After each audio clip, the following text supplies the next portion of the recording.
Hello hi అండి, అందరికీ నమస్కారం. My name is Ram. Welcome to my report YouTube channel. ఈ రోజు మీకు మా పురాణాల్లో ఉన్న చిన్న సైన్స్ అండ్ టెక్నాలజీ గురించి అయితే చెప్పబోతున్నానండి. ఇది సామాన్యమైన విషయం అయితే కాదు. చూసేస్తారా ఆ వీడియో ఏంటో? ఓకే, విషయంలోకి వెళ్దామండి. విషయంలోకి వెళ్ళే ముందు నేను చెప్పే తెలుగు కొంచెం ఇప్పుడున్న నేటివిటీకి దగ్గరగా ఉంటుంది.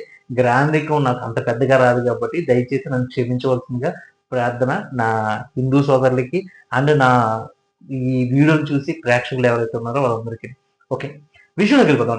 విషయం వస్తే మనం మహాభారతంలో సైన్స్ అండ్ టెక్నాలజీ చాలా విషయాలు ఉన్నాయి. అందులో ఒక టెస్ట్ బేబీ గురించి చెప్తానండి.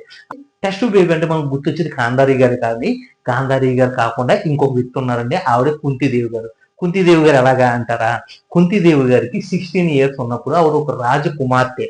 ఆ రాజకుమార్తెగా ఉన్నప్పుడు ఓ మునీశ్వరుడికి ఆవిడ సేవలు చేసుకున్న కారణంగా ఆవిడ చాలా అందగత్తి కారణంగా మునీశ్వరుడు, నీ అందాన్ని నువ్వు పక్కన పెట్టి నాకు సేవలు చేసావు కాబట్టి నీకు నేను వరం ఇస్తున్నాను అమ్మాయి. ఆ వరం ఏంటంటే, నీ అందానికి నువ్వు ఎవరినైనా మోహించి అతనితో నువ్వు రిలేషన్షిప్ పెట్టుకోవాలనుకుంటే, లైక్ డేటింగ్, ఆ డేట్ పెట్టుకోవాలనుకుంటే ఈ వరాన్ని ఉపయోగించు. ఆ వరాన్ని నువ్వు ఉపదేశించిన తర్వాత నీ దగ్గరకు వచ్చి నీతో రిలేషన్షిప్ పెట్టుకుంటాడు, డేట్ చేస్తాడు. ఇది ఆ వరం యొక్క సారాంశం. ఆవిడికి ఆ 16 years ఆ వరం ఇచ్చేసిన తర్వాత మునీశ్వరుడు వెళ్ళిపోయాడు.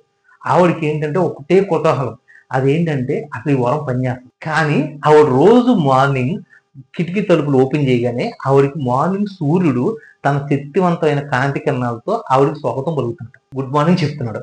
ఆ కాంతి కిరణాలు ఆవిడ శరీరం మీద పడుతున్నాయి. అలా అనుకుని ఈ 16 ఏళ్ళ అమ్మాయి ఆ వరాన్ని అయితే ఉపదేశించేసిందండి. దాంతో సూర్య భగవానుడు సడన్ గా ప్రత్యక్షమై ఆవిడ కిటికీ ముందుకు వచ్చాడు.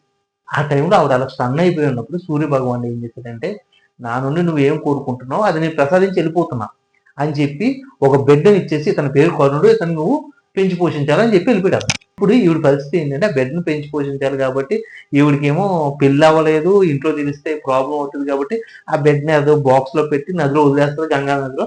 ఇంకా అది వేరే స్టోరీ. అతని కాంతి కిరణాలతో ఒక బిడ్డను ప్రసాదించాడు.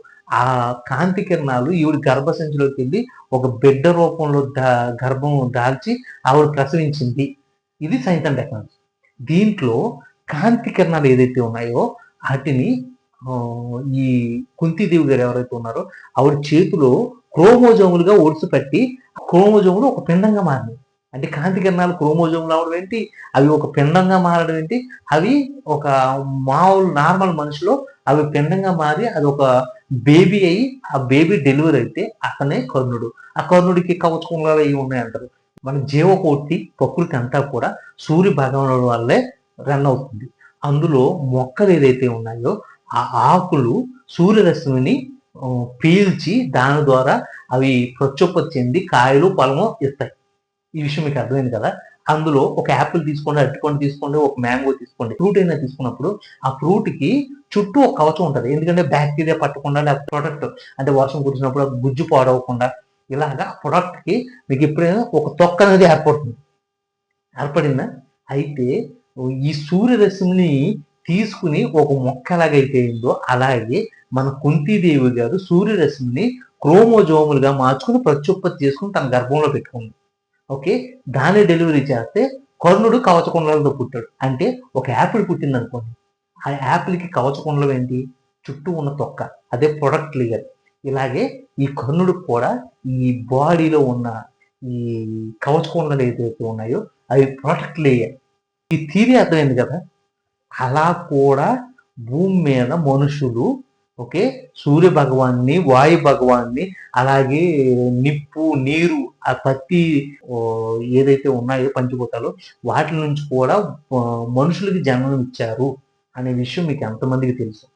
అలా జన్మం ఇవ్వడానికి ఉండే సైన్స్ అండ్ టెక్నాలజీ థియరీ ఏదైతే ఉందో దానికి బ్రేక్ డౌన్ చేసి మేము ఈ రిపోర్ట్ అయితే తయారు చేసాం.